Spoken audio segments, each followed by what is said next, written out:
Hello everyone. कुछ दिनों से हमारे सेंटर पे बहुत सारे ऐसे पेशेंट्स आ रहे हैं जो फर्टिलिटी ट्रीटमेंट्स कराना चाहते हैं, लेकिन बहुत डर लग रहा है उनको।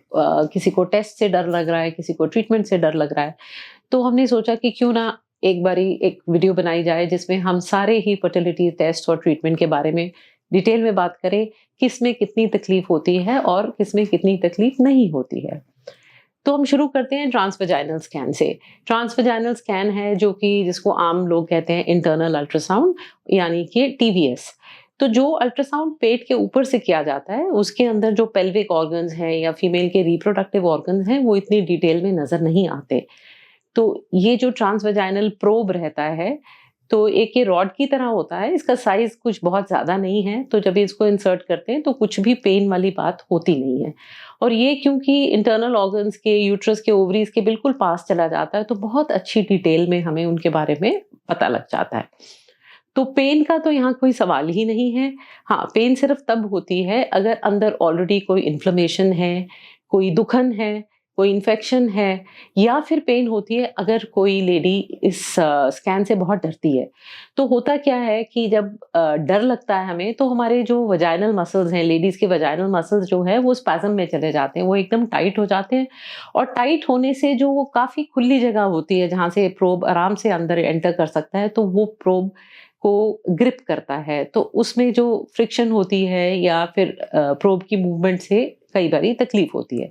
तो if a lady is relaxed, mentally relaxed, physically relaxed, तो सवाल ही नहीं है कि ट्रांसवेजाइनल स्कैन में किसी भी तरह का कोई पेन हो। तो नेक्स्ट जो हम बात करेंगे वो करेंगे एंडोमेट्रियल बायोप्सी के बारे में। तो इसको आमतौर पे लोग कहते हैं पीस टेस्ट। तो जो यूट्रस रहता है, इस तरह से हमारे जो जेनिटल ऑर्गन्स होते हैं लेडीज में, एक यूट्रस रहता है, ये वजाइना है, और यूट्रस के दोनों तरफ फलोपियन ट्यूब्स होती हैं और ओवरीज होती हैं। तो हर महीने एग यहाँ से बनेगा, लेफ्ट ओवरी में, नहीं तो राइट ओवरी में। जब एग बन के तैयार हो जाता है तो वो यहाँ से रिलीज होता है, ट्यूब उसको उठा के यूट्रस की तरफ ले जाती है। तो एक महीने लेफ्ट साइड से, एक महीने राइट साइड से। तो अगर तो प्रेगनेंसी हो गई ठीक है, नहीं तो फिर ये यूट्रस की इंटरनल लाइनिंग जो है ब्लीडिंग के रास्ते बाहर क्लियर हो जाती है। तो अगर किसी लेडी को प्रेगनेंसी नहीं हो रही है, तो उसमें ऐसा हो सकता है कि उसके शरीर में कुछ इन्फेक्शन हो। खास करके जो हम इन्फेक्शन के बारे में बात करते हैं वो दैट इज ट्यूबरकुलोसिस। हमारे कंट्री में टीबी बहुत कॉमन है, और खास करके इनफर्टाइल कपल्स में हमने देखा है, और लेडीज में बहुत कॉमन है। तो टीबी हमें कहीं से भी हो सकती है। कोई घर में हाउस होल्ड हेल्प आ रही है, या हम बस से या ट्रेन से कहीं ट्रैवल कर रहे हैं, हमारे साथ कोई बैठा है, कोई गुरुद्वारे मंदिर में गए, वहाँ पे किसी से टीबी हो सकती है। तो टीबी के जो जर्म्स हैं, बैक्टीरिया, अगर तो वो लंग्स में जाके रुक जाते हैं तो वहाँ पे इन्फेक्शन होते से उधर के सिम्टम्स आते हैं, खांसी, बलगम, ब्लीडिंग होना, खांसी के साथ बुखार होना। लेकिन अगर ये जर्म्स जो है यूट्रस के अंदर चले जाते हैं, ट्यूब्स के अंदर चले जाते हैं, तो कई बार कोई भी सिम्टम नहीं आता, सिर्फ एक ही सिम्टम आता है, और वो है कि प्रेगनेंसी नहीं हो पा रही। ट्यूब्स में ब्लॉकेज हो सकता है, यूट्रस के अंदर डैमेज हो सकता है। तो जिन लेडीज को प्रेगनेंसी नहीं हो रही होती, उनमें हम लोग एक टेस्ट करते हैं एंडोमेट्रियल बायोप्सी, जिसमें कि जो यूट्रस की जो इंटरनल कैविटी है, इसकी जो लेयर रहती है, जो हर महीने ब्लीड होके क्लियर हो जाती है मेंसेस के टाइम, उस में से हम लोग कुछ सेल्स निकाल लेते हैं, कुछ टिश्यू जो है खींच के निकाल लेते हैं। तो इसके अंदर कोई भी टीका, कोई कटिंग, कोई पिन्स, नीडल्स, टांका कुछ भी नहीं लगाया जाता है। केवल इस तरह की एक कैनुला रहता है, या क्यूरेट इसको बोलते हैं, एक आम रीफिल की तरह ही है।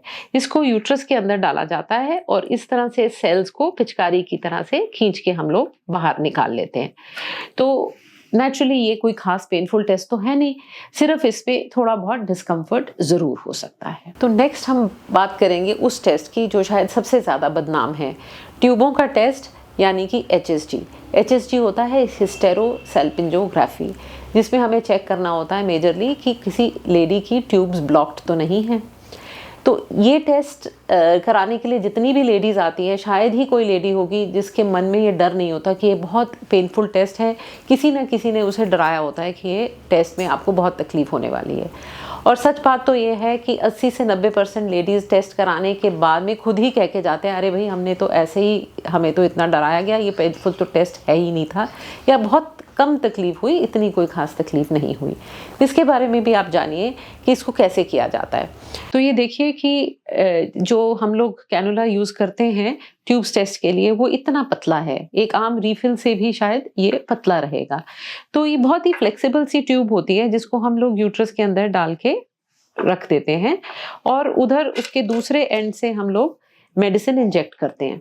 जब वो मेडिसिन यूट्रस के अंदर जाती है तो हमें यूट्रस अंदर से नज़र आता है, फिर वो ट्यूब्स के अंदर जाती है तो ट्यूब्स नज़र आती है। अगर ट्यूब्स खुली हैं तो ये सारी मेडिसिन ट्यूब्स के बाहर निकल के पेट में स्प्रेड हो जाती है।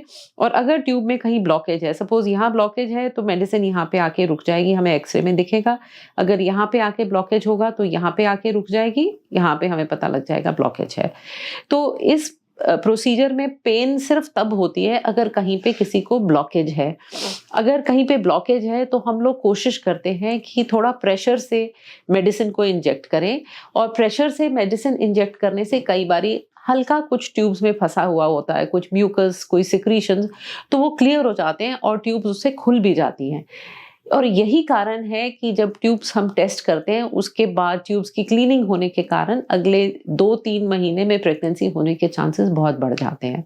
हाँ, किसी की ट्यूब्स में ब्लॉकेज हो, इन्फेक्शन हो और हम उसको थोड़ा ज़ोर लगा के खोलने की कोशिश करें तो कुछ हद तक तकलीफ हो सकती है। उसके लिए भी हम लोग पहले से कुछ मेडिसिन्स, पेन किलर्स, टैबलेट्स दे देते हैं ताकि तकलीफ ज़्यादा ना हो।